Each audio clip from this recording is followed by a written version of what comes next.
Oh, jadi nak masuk sanding nih. Kita beri pantun lagi lah ya. Jelas. Biar sampai duit keluar. Potong kain memakai gunting, hendak membuat selai selendang. Jika hajat hendak bersanding, tebus dulu tali penghadang. Plastik bukan semua plastik nih, lebih jumping. Jalan-jalan ke Tanjung Pinang. Baliknya pugel pagi besok. Wahai cik abang yak lawa dan tampan. Ada senyum dia belakang. Yang baru nak masuk.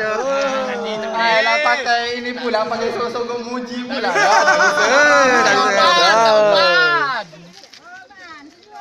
Sungguh. Cek. Bijak dah dek mijak. Cek satu. Cek satu. Sungguh cantik anak Pak Basuh bila memakai baju kebaya. Tuan-tuan tak boleh sembarang masuk. Bayar dulu duit cukainya. Ada duit cukai.